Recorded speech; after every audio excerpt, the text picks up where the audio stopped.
Hey YouTube, Little Rocker Cutie 2005, or Andre here. I'm sitting here with my best friend Chris, also known as buffyxenaman here on YouTube. Hi. And we are going to go through some of my horror collection today. So let's do this. Starting out here, we have the beginning of our favorite series, Nightmare on Elm Street. Now this is the original, done by Wes Craven. Awesome. What did you think of it? It was a good movie. I thought like the death scenes were very good, and Nancy was one of the strongest women you ever meet.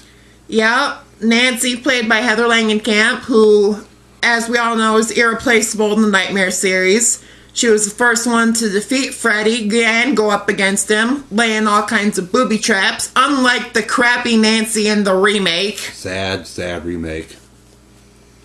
But yes, the death scenes were very cool, including Johnny Depp's, in which he got sucked into a bed and the fountain of blood came spurting up. Mortal Kombat. Yep. First fatality. And then, of course, they re-released it for a special edition, which was pretty cool with the documentary they had in it. Yes, it was. And they talked about the house that Freddy built, which is true. He helped build the New Line franchise. Yep, New Line Cinema. They weren't a major studio until they came out with this. Yep. Actually, I'll let you start this one. This is Nightmare on Elm Street Part 2, Freddy's Revenge. It's an interesting movie. Not one of the best. It was very interesting. I didn't care for it. The concept of bringing Freddy to the real world was pretty interesting, but I think they did it wrong. And the claws that he had towards the end sucked.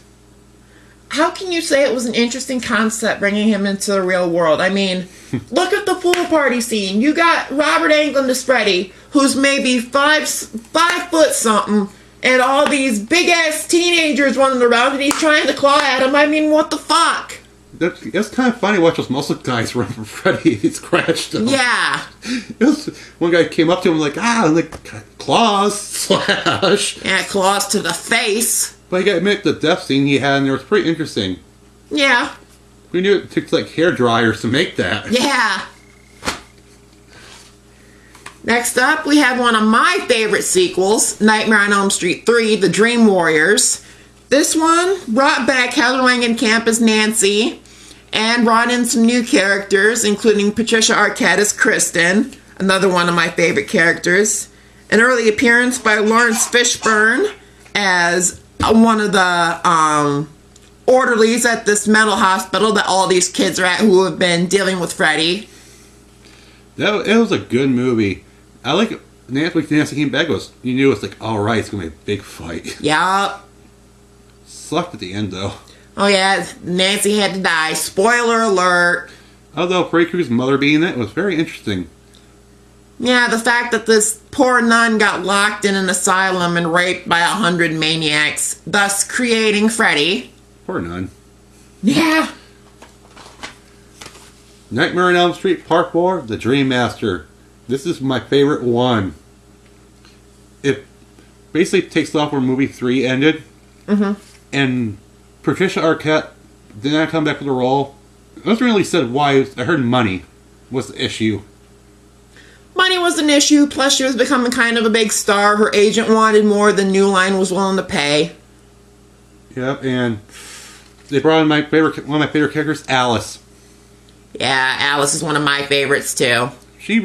Her and Freddy, towards the end, in the drag-out fight scene in that church. Oh. And that death. Oh yeah. Probably the best death of Freddy in the entire series. And a little side trivia. Nancy's technically in this movie too. Her gravestone. Exactly. So she's technically been in the first 4. Yeah, she's mentioned. Next up, Nightmare on Elm Street Part 5, The Dream Master. Another inferior sequel in my opinion, which this is where, in my opinion, the series started to go downhill. We bring back Alice, and she's pregnant. She's pregnant, and Freddy wants to come back through her baby's dreams. I thought it was a decent movie, but they could have done a lot better job on it instead of rushing into production. right away. They did. They went too fast after 4 came out and was so successful. But it was nice to have his mother back again. Yeah. The claw, you can't admit that claw in the belly thing was pretty cool. And the that was shutting. Pretty original. Door shutting, which Alice did more. She had Dream Master powers, for Christ's sake. She should have done more. Yeah, but her kid barfing on Freddy to kill him. Skills out. Yeah. Freddy's Dead, the final nightmare.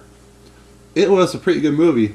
It had like a bunch of stars in it, and Johnny Depp returned for a cameo. It was supposed to be the last one in the series, but we all know that didn't happen. Yep. Well, we introduced to Freddy's daughter. Pretty much kicks his ass at the end. Yeah, she's a psychologist who doesn't know why she's having these dreams about Springwood, and basically every kid in Springwood has been killed by Freddy except for one, and he ends up at this shelter where Freddy's trying to use him to get his powers back and kill more kids. In the sidetrack trivia, there was a comic book between this movie and the 5th one, and it had Alice, Nancy in it, and they didn't stop right at the end, so Alice left town. Alice and Nancy went back to the afterlife. It was a pretty good comic. Although I should say Alice Dream Master powers to end up killing her in the Ash vs. Freddy vs. Jason comic book series. I have to read that still. I just read it on Wiki. Right. We have here Wes Craven's New Nightmare. This is another favorite of mine. It kind of brought the series back to where it was with the original. We bring back Heather Langenkamp, this time playing herself. And a bunch of other people return to play themselves. Robert Englund's playing himself. And Freddy, even though Freddy Krueger in the credits is listed as playing himself. Wes Craven. Wes Craven's playing himself. And it's basically Freddy's been now trying to get into the real world and cross out of the movies into reality. And he's going through Heather Langenkamp's little boy to do that. Although this is like probably one of the smartest horror movies I ever seen. I mean, the writing's great, the storytelling's great, and the end was just a good end. They did a good job on it. I don't know why people got such a bad score at the box office. It's such a smart movie. Right? Freddy vs. Jason. Guess who we rooted for? Freddy. Yep. The intro was awesome. Showing clips from Freddy. Nightmare on Elm Street series, that was so awesome. Oh, yeah. Although, the line, die motherfucker, wasn't in the 5th one. Exactly. The line was, why don't you just shut up? Yep. It was a good movie, but I'm not sure about the ending. I think they wanted to leave it open for a Freddy vs. Jason 2. They wanted to show that Freddy wasn't really dead. Right, but I just think they should have their own drag out without the humans interfering. But, you know, these versus movies, they have to have humans interfering. Oh, yeah. Interfering. Oh, no. Oh, no. We have here the remake of Nightmare on Elm Street, or should I say, as Matt on here, Rambo Rat for Life says, the re-rape. But this was done by Michael Bay's company, Platinum Dunes. They tacked Robert Shea's name onto it without him knowing it, so it would look like he was behind it. And they did a shitty-ass job with this movie. I think they could have done so much better. The guy that played Freddy in it originally did audition for the role of Freddy years ago. Jackie Earle Haley, who plays Freddy in this one, went with Johnny Depp to the audition for the original. Yeah, he also played, what was the name in Watchmen? Watchmen. That movie. I can't remember. I don't know. If any of you know, let us know. But I remember him as Kelly Leak in The Bad News Bears. Roche or something like that. Oh no. It's there an R.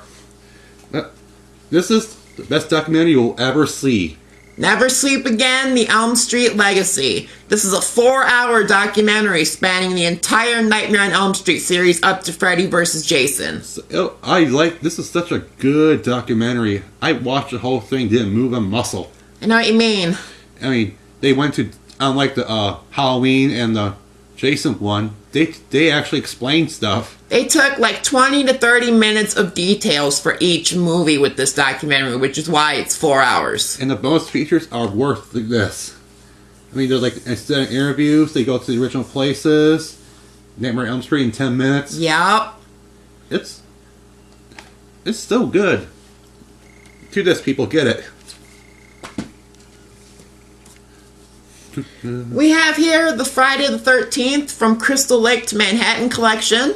This is parts 1 through 8, the original 8 from the 80s. Now, what did you think of these? I liked them, but number 5 and number 8 I didn't care for. Number 7 was my favorite. Now, I like the original 4, but you still can't go wrong with number 7, and I like part 6. A psychic versus a psychopath. This is part 7. Although the mom in the first one was pretty cool. Oh yeah, Betsy Palmer. Yeah. Mrs. Voorhees. Killer mommy. The ultimate mother, who not only will kill for her son, she will lose her head for him. And one of the very few serial killer females. Yup. One of the very few women who are killers in movies.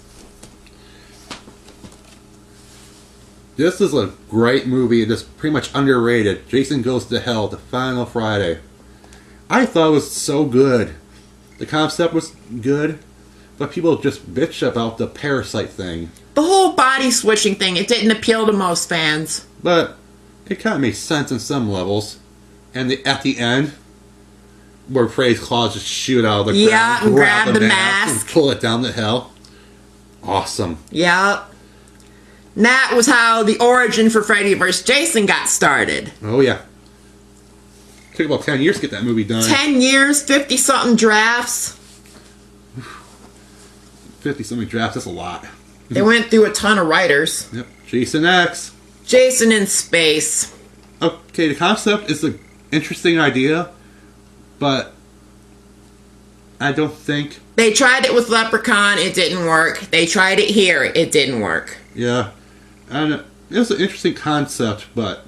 There were some interesting kills, I will admit. Especially that lady in a... Oh yeah, the face smashing, yep. And this one has a documentary too. I watched it. It's not too bad. It talks about all the movies from 1 to Jason X. And a sidetrack, this is the last movie Kane Hodder did Jason. Yep. He should have been afraid for Jason, but... He was going to be, but then Ronnie Yu, who directed it and also directed Bride of Chucky, he wanted somebody different, and since he was directing, he pretty much got his way. He knows nothing.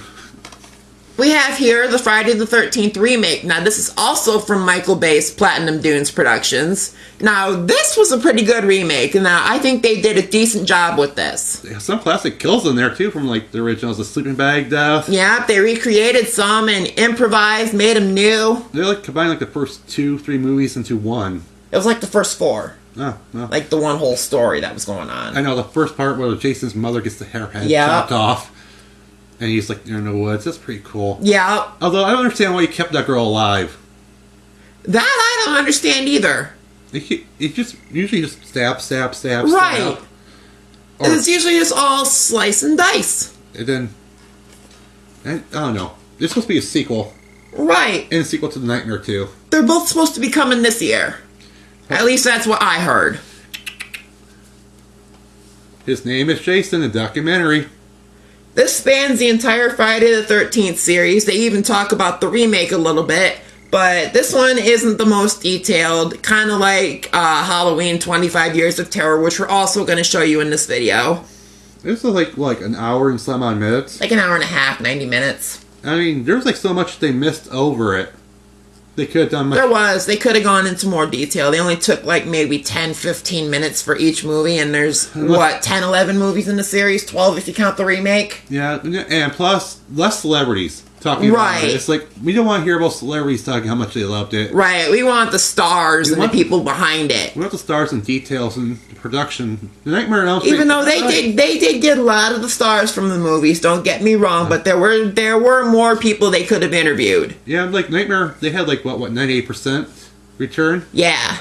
They had almost everybody. This one, they got just main people in this. Yeah.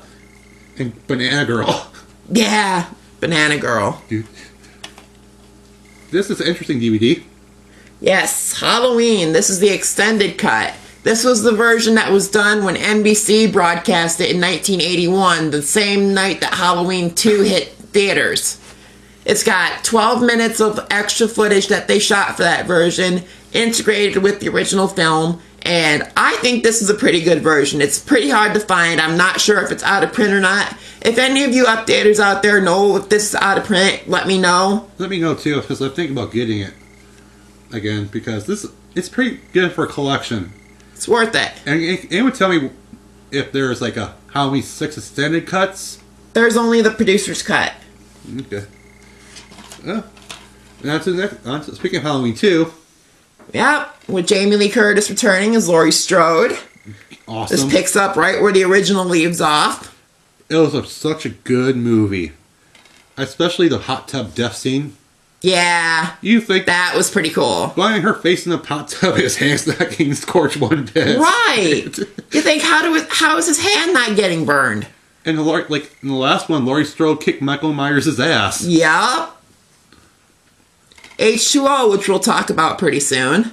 And it should be noted, but you don't have Halloween 3 in this collection. Yeah, because a lot of people may say it's a good movie, but, you know, for the people who say that it's not a good movie and people shit on it because it doesn't have Michael Myers, well, that's all true. I mean, a lot of people hate that movie because it doesn't have Michael Myers. I mean, I know there's people that say it's a good movie, but that's their opinion. It could have been a better movie than put the Halloween title on. Right. If it's like Mustafa Akkad says, if they had just called it Season of the Witch and not associated it with Halloween, it would have found its audience. Right. And plus, Michael Myers was technically in there for 10 seconds in the TV. 10 seconds in a little TV ad to kind of show that it's an alternate Halloween universe. It was still a boring movie.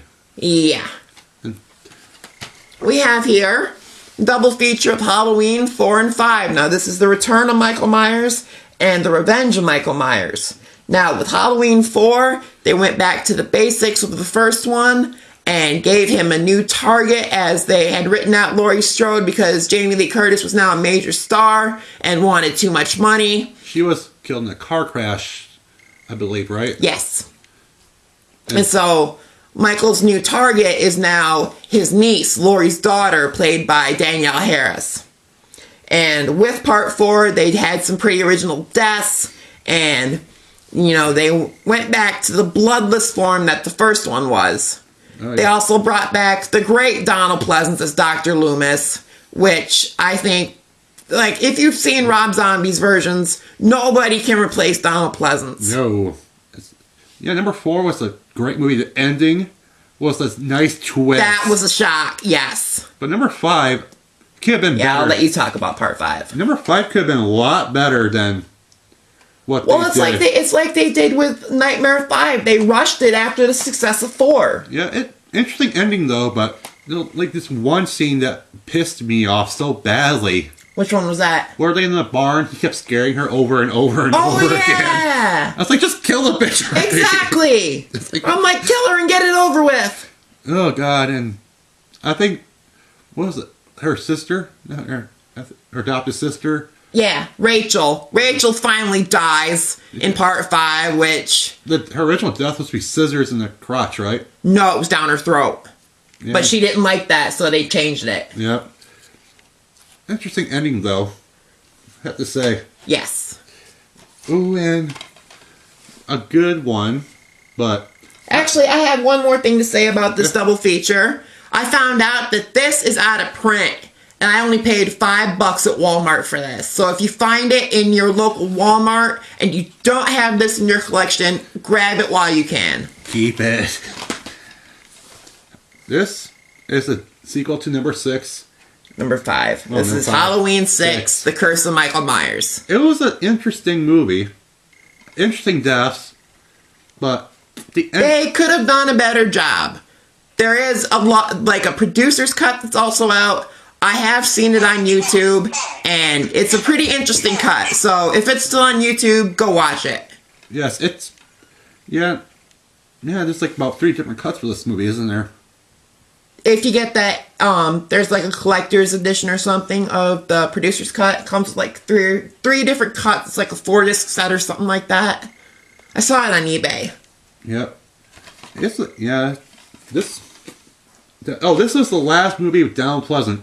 Yep. He passed away. He passed away shortly after they finished production. Which kind of sucks, but they do a nice little homage to him in this movie. Yep. Halloween H2O. This marks the return of Jamie Lee Curtis to the role that made her famous. Laurie Strode. Yes, and in the beginning of that movie, they killed the nurse from the original one, too. Yep, from parts 1 and 2, Marion. Yep, and then, just according to Jamie Lee Curtis, this is a direct, It's supposed to be a direct sequel to Halloween 2, so pretty much 4, 5, and 6 have never happened. They pretty much erased the fact that Laurie had a daughter when, in fact, there was supposed to be a scene that was shot where somebody's reading in class about the story of Michael Myers. And they say that Laurie Strode's daughter, Jamie Lloyd, was killed by Michael Myers. And Laurie ends up going into the bathroom and getting sick from hearing this. I don't know why they didn't shoot this scene. It would make sense, but she has a son, and played by Josh Hartnett. His first, I think he got first major role. It was this, then The Faculty, back to back. Yeah, although the fight scene between Laurie and Michael. Yeah. She gets the axe. Kicking out the glass to get the axe. Michael! As the theme song's playing, Michael! Yeah. And at the end, chops off his head. Spoiler alert. Yeah, spoiler alert. She chops off Michael's head at the end. They should have ended it there. They were supposed to end it there, but we all knew there was going to be another sequel. Unless, this sequel I have problems with. I have a few problems with it myself. Resurrection. I'm sorry, Buster Rhymes should not act. And Laurie Strode should not have died. I mean, interesting concept using the internet and crap like that, but still.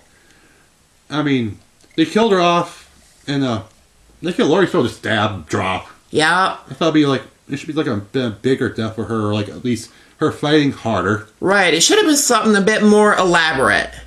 And his hair bugs me in this movie too. It's so well combed back. Yep. Well, I guess it's because they didn't want the mask to look like any of the others. Still, it looks like he's like going to work. Right. I mean, interesting death, but Buster Rhymes should not have been in this movie. No. It was horrible acting. Kill him, Michael. Kill him, I was saying. Yeah. Ugh. In my opinion, Buster Rhymes should not be karate chopping Michael Myers at all. Michael Myers can just break his neck, no problem. Why do you have problems with him? Right. He took a guy's head. Spoiler alert from part 4, if we all know Brady's death, where he crushes his head pretty much. They had like 3 endings to it. The Resurrection did. They had like 4. Yeah, like CSI. Because they were going to do what the director, Rick Rosenthal, who directed Halloween 2, what he wanted to do was have 4 different endings and put different endings in the theaters and not tell people which ending they were going to get. I like the CSI one. Where he's in the sewer and he next thing you know grabs her. Oh, yeah. Pulls her down. Now, this is a sequel to that and finish the series off, but... There was going to be a sequel, but then Mustafa Akkad died. Yeah, that which sucks, but I guess we can... And his son took over the company, which led, of course, to Rob Zombie's first remake of the original Halloween. The first hour I found very boring. I don't know why. I liked it. I mean, it took... It gave him more of a backstory. I mean, we kind of expect serial killers to come from an abusive family anyhow. And it took too long to get to the actual movie. I mean, so it got to me. You mean like the actual remake of the original, like the last hour of it? Yeah. I mean, what a surprise! Rob Zombie, Michael Myers come from an abusive family. Yeah. And killed his entire family. It's like I liked it better when Michael Myers came from a normal family and just one day just stabbed someone. I mean. It was more scary that someone, if you come from a happy family, suddenly kills, or a abusive family where they just kill anyhow. Yeah, but it's what you never expect. I mean, if you look at Michael Myers as a kid, before he started killing, he was a sweet little kid. He was just coming from a broken home. But then, if you think about it, something in him snapped. Well, he's apparently in the early movie, he beat a kid with a stick and Yep. cut a dog open. Oh, PETA sent Rob Zombie a thank you basket. Saying thank you for showing the signs of a serial killer. Yeah. You idiots. Sure, it's the animals that always go first and not the other emotional crap. Right. And he made this, number 2. Oh, by the way, first, Laurie Strode in that first one was kind of wimpy for my liking. Well, Rob Zombie didn't want her to play Laurie like Jamie Lee Curtis played her. Although, it's like running around screaming, yay, that's what stereotype is, isn't it? Well, it's like Neve Campbell says in Scream. Some stupid killer stalking some big-breasted girl who can't act, who's always going up the stairs when she should be going out the front door. Man, that's pretty much how he was. Oh yeah, tell him about who was in it. The Halloween. Let's see. Danielle Harris. Oh yeah, Danielle Harris came back for this one, playing the role of Annie Brackett. Yep. In Halloween 2. She's back in Halloween 2 as well, but spoiler alert, she dies. Halloween 2 was kind of confusing for me. What was this with the seeing his mother? The whole white horse concept, I don't get it myself. I don't know. It's just a weird, confusing. If somebody could please explain this to us in a non-rude way. Yeah. I mean, some of it I understand, but other than that, it's like, what the fuck? Really? I mean, really? I mean, is his mother with the white horse supposed to symbol, like, death or something like that? Or what is it? I mean, yeah, it's like a weird movie. It's hard to follow. And how was she able to see her mother? She's screaming. If you watch this version of it, at the end, she's supposed to be dead. And according to Rob Zombie, this is what she's seeing as she dies. So she's seeing her mother waiting for her. And also the thing that bugs me about the movie is, why would she blow her brains out when she has still a baby to take care of? Right. I mean, really. But whatever. It's like, I'm not horrible like Rob Zombie. Well, I can't call Rob Zombie horrible. I mean, I did like the first one, but 2 I did have problems with. Yep. Yeah, well, the first one, at least they're decent killing scenes. Oh, yeah. Has some decent kills. Yep. Which brings us to this. Halloween 25 Years of Terror. This is the documentary spanning most of the Halloween series up to Resurrection. Yeah, it has a cover to it. Yeah, it's got a slip cover here. It's got interviews with a lot of the stars from the movies, including most of the people from the first one. People you'd expect. Jamie Lee Curtis, Danielle Harris, who else we got? PJ Souls narrating it. Well, the Rob Zombie's in this too, and some guy it's like a film horror critic. I found him kind of annoying, but Clive Barker's here too. Yeah. And they have like discussion panels on disc 2 about the 2, 6. Those are pretty interesting. Then on the sets, monologues, fans, original artwork. It's an interesting documentary. Although, I wish they would have made it a little bit longer. They could have done more, gone into more detail like the others did. I mean, even though the Jason documentary didn't go into much detail, I think this one was probably the least detailed of all of them. I mean, it's only, let me see it, 84 minutes, so I think they could have gone into more detail. Although, I do like the discs. They were pretty cool, I thought. Yeah. Yeah. Wasn't buckled in, was it? Nope. Almost had a floater. Yep. Yeah. We have here, this is the Scream collection. This is the original trilogy, 1, 2, and 3. We have a lot of stars in these movies. Wes Craven was directing, and Dimension Films came out with these, and they paid top dollar to get people like Neve Campbell, Skeet Ulrich, David Arquette. They got Courtney Cox from Friends. Think about this, her coming off of Friends to do a horror movie like this. Or like 4 of them. Yeah, because she's in all 4 of them. Yep. And, yeah, the second one has Sarah Michelle Gellar in it. Brief appearance. She was killed. Jerry O'Connor. Yeah, Jerry O'Connell. There's like if you take this off, it's pretty much just these things. It's like a bonus. Yep, it comes with a booklet, all 3 movies, and a bonus disc. Yeah, I think this is the first movie to do this kind of shot. Yep. And it's like Jamie Kennedy was in this movie.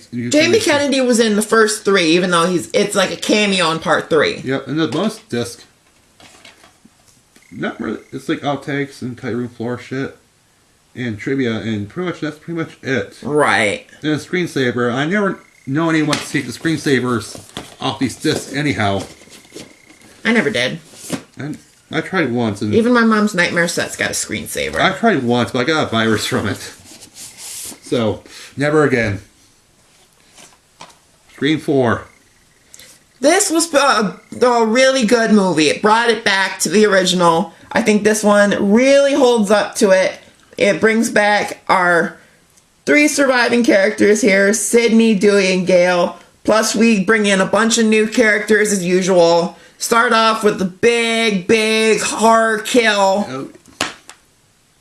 Yep, there's like, this thing was pretty interesting movie. Although, I just wonder how much longer can this character survive? Sydney? Or at least characters can survive. I know, spoiler alert, Gail almost dies in this one. She gets stabbed and is in the hospital at the end. I mean, isn't there all the horror movies 2 sequels and then you die? I don't know. I don't know. She's been around for sequels.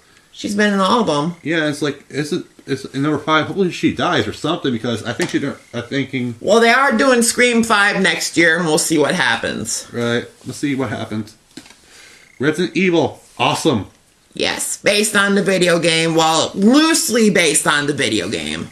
But it's got Mila Jovovich and Michelle Rodriguez. They're like these, they work for the Umbrella Corporation, and they're guarding this secret lab called the Hive, where they're working on this virus.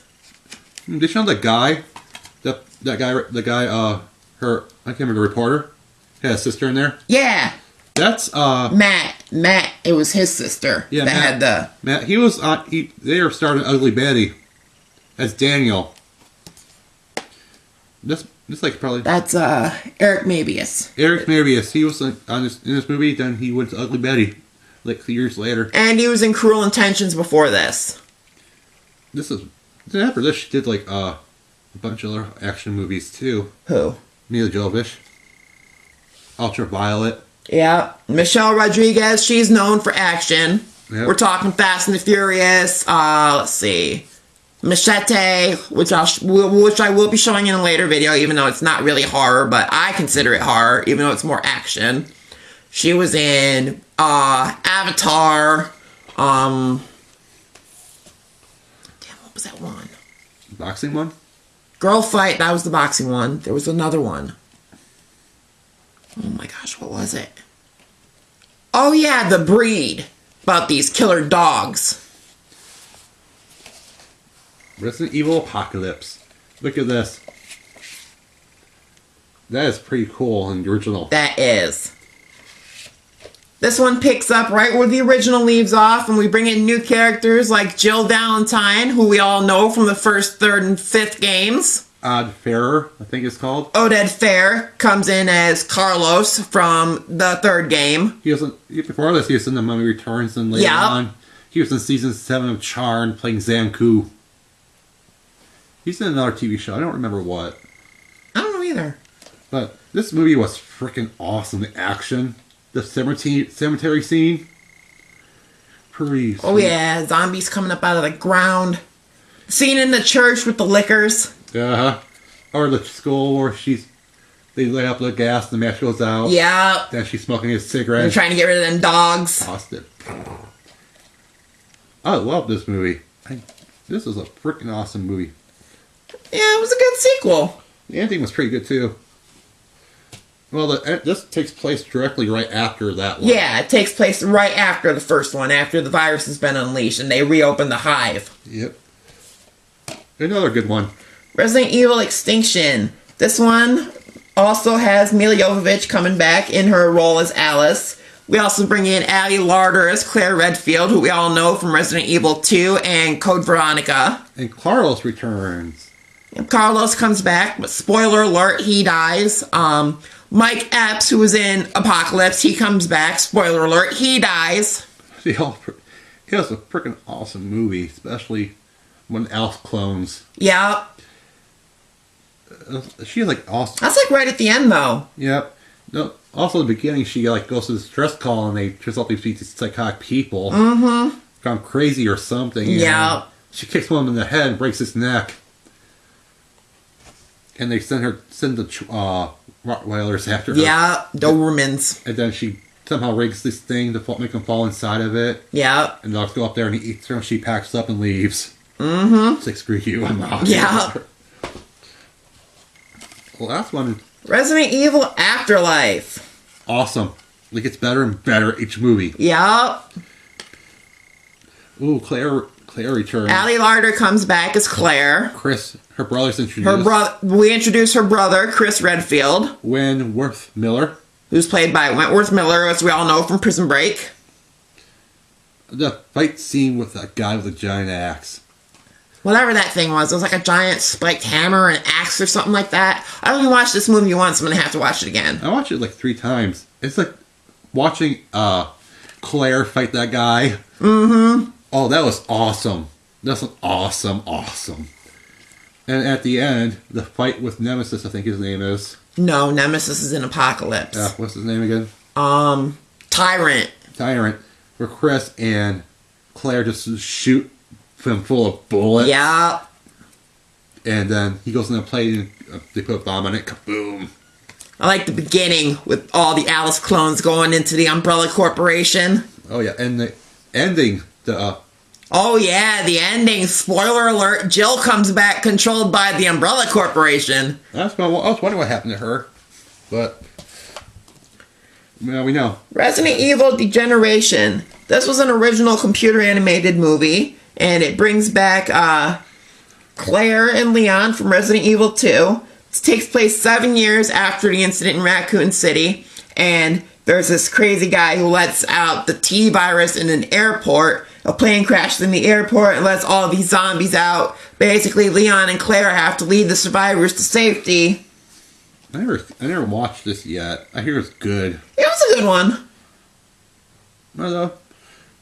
I heard like mixed reviews about this movie. I thought it was good, put it that way. If I say it's good, then you know. Okay, your word's final. The Texas Chainsaw Massacre. This is the original from Tobe Hooper, which introduces us to Leatherface. This version is actually out of print. Yeah, it was. I used to own this. It was pretty cool. They had like trailers and bloopers and like other good stuff on here. Yeah, but the version I have now is that 2-disc steelbook, which I'd like to get my hands on. Oh, I love 2 too. Lil Craze 25, I know you're going to be watching this. If you see that Texas Chainsaw Massacre steelbook, you grab it for me. Me too. You don't have to. You don't know me. He knows you. Okay. Speaking of Little Craze 25, this is when he got me, the Texas Chainsaw Massacre 2. I never saw this one yet. It's a good one. It brings back Leatherface, of course, and the Crazy family. We have the cook returning, and we have the introduction of the crazy Chop Top, played by Bill Moseley. I heard it was an interesting movie and a good sequel. It was. They upped the gore compared to the first one, which was essentially a bloodless movie, even though people think of it as one of the goriest movies ever made, you know? And then compare it to this one, which Tom Savini did the effects for, and we all know Tom Savini's the master of the gore effects. Interesting fact is, they don't know what type of chainsaw he used because they covered the label up with tape. Yeah. So they won't get sued. Right. I guess now they want to know. So they like millions. Well, everybody wants to know nowadays, what kind of chainsaw was it? I'm guessing one goes vroom vroom vroom. Whatever. Leatherface, the Texas Chainsaw Massacre 3. I like this one. This is underrated in my book. I don't think I ever saw it. I think I saw half of this. It's supposed to be good. It is. I heard like good, bad things about it. I liked it. This was my favorite one to watch when I was younger. I had a friend when I was like 11 years old. We rented this and watched it with the lights out, and we just loved it. Although, I love DVDs that give you alternate endings. That's one I have watched. It's a weird movie. Texas Chainsaw Massacre, The Next Generation. Now, this one, at least I think, is probably the worst in the series. Renee Zellweger is in this. Matthew McConaughey. Yeah, Matthew McConaughey and Renee Zellweger making early appearances. I don't know. It was interesting, but I didn't care for it. Yeah. The remake was pretty cool. Yep, this is the remake from Michael Bay's Platinum Dunes. This one was a hit. It had Jessica Biel and a few other big name people. Well, they weren't really big name, but some of them were big name in horror. Like before this, Erica Learson was in Blair Witch 2. This is an awesome thing. Chainsaw. Yeah, the way it folds out like a chainsaw. It's the 2-disc Platinum Series edition with the crime scene photos. Which is pretty cool. Wrong way, dude. Well, we'll fix it later. It's not going to go in the box like that. We'll just put it on the side. I don't know, because we have like 41 minutes. Done. In. We have here the prequel to the remake, Texas Chainsaw Massacre: The Beginning. This one pretty much tells the origins of Leatherface and his family. And I thought it was pretty decent. I mean, it could have been better, but they did do a good job with it. I never saw it yet. I should watch it soon.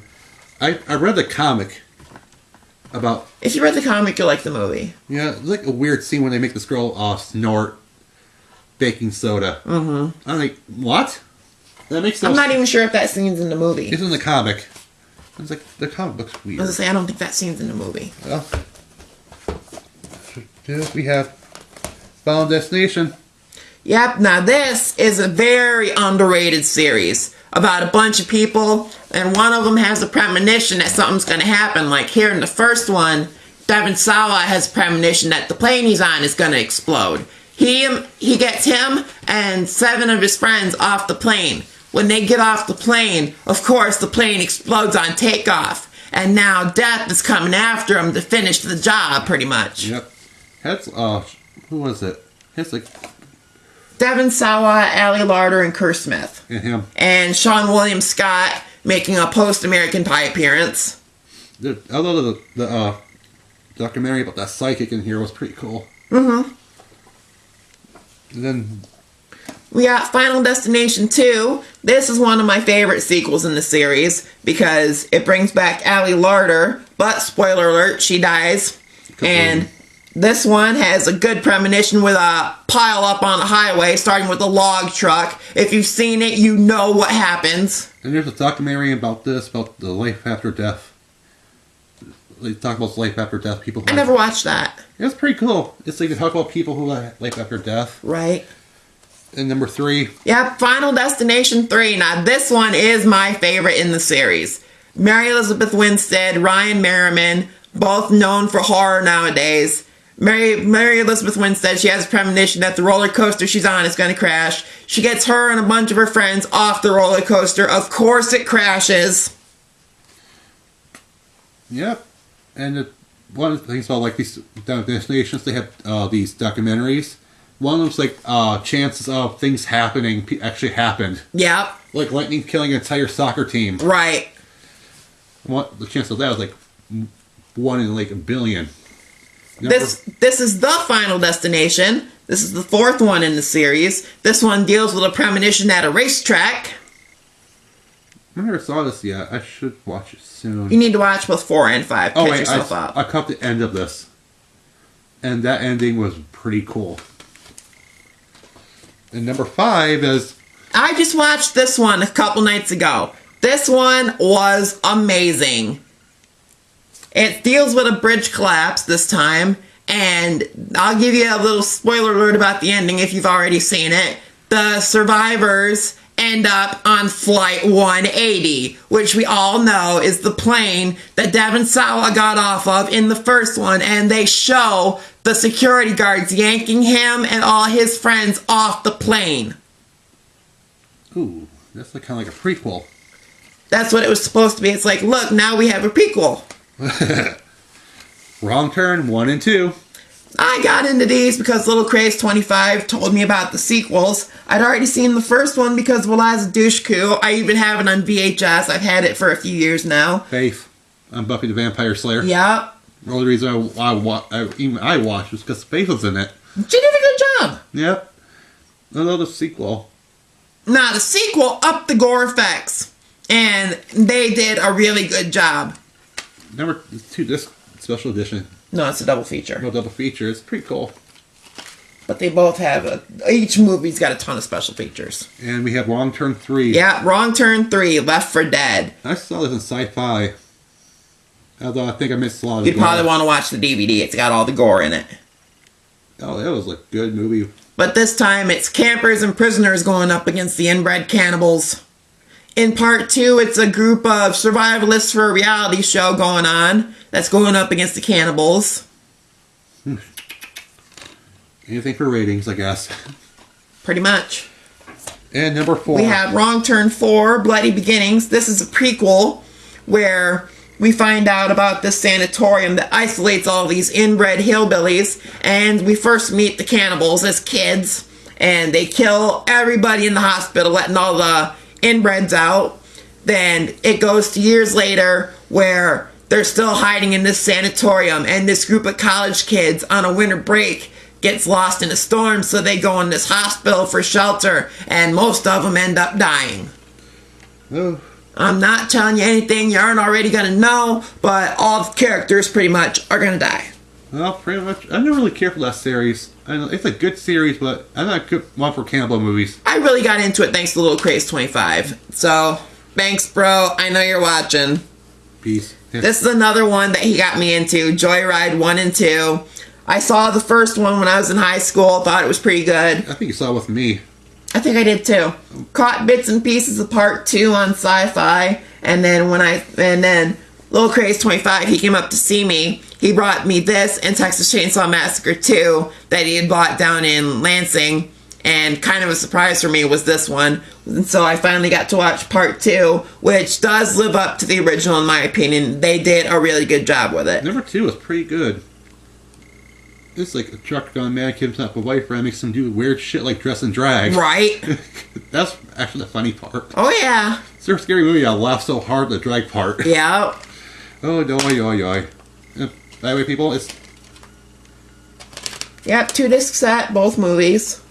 So, this would probably be a work... If you like the movies, this would be probably the best deal to get. It's worth it. It's in your $5 bins at Walmart. That's where my friend found it for me. Save room. Little Craze 25, shout out to you. Thanks, bro. Save some... I like these doubles because... Save some room in your collection with these double features. That's a complete series that helps save room. And that'll do it for part 1 of my horror collection. I'd like to send a shout out to a couple people. First of all, the Clay Singer. I promised you this shout out months ago, so here it is. And I'd like to spread the word about him. He's a young YouTuber on here. He does great reviews, DVD updates, all that.